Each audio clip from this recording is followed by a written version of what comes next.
قرآن پاک ایمان اور ساری زندگی اطاعت کی بات کرتا ہے. ایک شخص ساری زندگی اللہ کی نافرمانی میں گزار کر صرف ایک بار کلمہ پڑھ کے جنت میں کیسا چلا جائے گا؟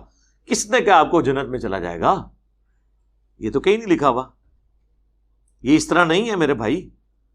صحیح بخاری کی حدیث ہے، میری پوری امت جنت میں جائے گی سوائے جس نے جنت میں جانے سے انکار کر دیا. کہ رسول اللہ کس نے انکار کیا؟ فرمایا جس نے میرا حکم مانا وہ جنت میں جائے گا، اور جس نے میری نافرمانی کی اس نے جنت میں جانے سے انکار کر دیا. تو یہ حدیث کوئی نہیں موجود. یہ جو کہا گیا نا جس نے ایک دفعہ بھی لا الہ الا اللہ کہا، تو وہ اس کی برکت بتائی جا رہی ہے کہ لا الہ الا اللہ جنت میں جانے کا ایک ٹکٹ ہے.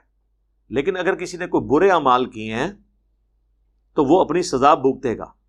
اور اگر وہ برے اعمال اس بڑی نوعیت کے ہیں کہ موت کے وقت اس کے منہ سے کلمہ کفر نکل گیا اور وہ ایمان کی حالت میں دنیا سے نہیں گیا. ساری چیزوں کو جمع تفریق کرنا ہے نا، خالی ایک طرف سے تو رزلٹ نہیں نکال دینا.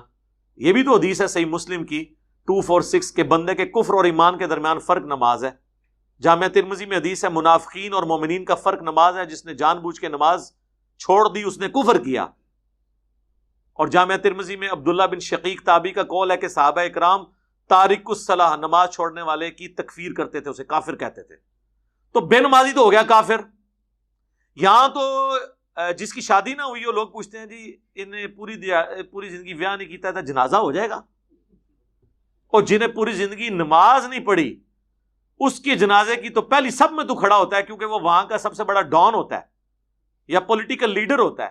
اس وقت تجھے خیال نہیں آیا کہ اس نے تو کبھی نماز نہیں پڑھی، اور پڑھی بھی تو نفلی نماز عید کی نماز فرض نہیں ہے، نفلی نماز. اور قرآن کا فتویٰ وَأَقِيمُوا الصَّلَاةَ وَلَا تَكُونُوا مِنَ الْمُشْرِكِينَ، اور نماز کو قائم کرنا اور دیکھنا مشرک نہ ہو جانا. جس نے نماز چھوڑی اس کا کبھی نہیں کسی نے پوچھا کہ اس کا جنازہ پڑھے یا نہ پڑھے.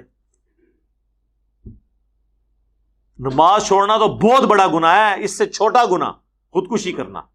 صحیح مسلم میں حدیث ہے خودکشی والے کا جنازہ لایا گیا، آپ فرمایا میں نہیں جنازہ پڑھوں گا، تم پڑھ کے دفنا دو. اتنا غصے کا اظہار کیا، یعنی ٹوٹل برا کر دو. تو یہ اتنا سوکھا نہیں ہے. اور جو کہتے ہیں نا جی عذاب بھگت کے تو ہم چلے ہی جائیں گے، تو سر یہ یہودی بھی یہی کہتے تھے کہ ہمیں چند دنوں کے لیے دوزخ کی آگ چھوئے گی پھر موجیں ہی موجاں. اس طرح نہیں ہے، پتہ نہیں کتنے لاکھوں سال ولیعوذ باللہ تعالیٰ جلنا پڑے. اور جسے کوئی ہے نا تو وہ 1 منٹ کے لیے صرف موم بتی پہ یوں ہاتھ رکھے. بخاری اور مسلم کی حدیث ہے کہ آخرت کی آگ دنیا سے 70 گنا تیز ہے.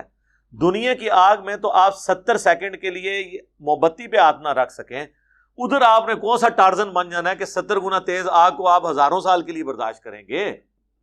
چھڑ دو، کہانی ختم. یہ چھڑ دو، ان چیزوں باہر نکلو. سورہ الفرقان کی آیت ہے کہ جہنم ایک لمحے کے لیے بھی گزارنے کے لیے بری جگہ ہے اور ہمیشہ کے لیے بھی بری جگہ ہے. مسلم شریف میں حدیث ہے کہ دنیا میں جس شخص نے عیاشی کی زندگی گزاری ہوگی اللہ فرشتوں سے کہا ذرا اسے ایک جہنم کا پھیرا لگواؤ. ایک پھیرا لگے گا.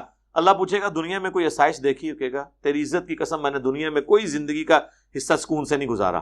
وہ اپنی پوری عیاشی بھول جائے گا اس ایک پھیرے پہ. اور اسی حدیث میں ہے کہ پھر ایک غریب شخص کو اللہ تعالیٰ کہے گا کہ فرشتوں سے اسے جنت کا پھیرا لگواؤ. وہ جنت کا ایک پھیرا لگائے گا. اللہ پوچھے گا دنیا میں کوئی تکلیف آئی تھی تجھے؟ کہ اللہ کوئی تکلیف نہیں آئی تھی. یعنی اگر مجھے یہ کچھ ملنا تھا تو وہ تکلیف تو میں بھول گیا. اللہم انا نسألک جنت الفردوس مع النبیین والصدیقین والشہداء والصالحین.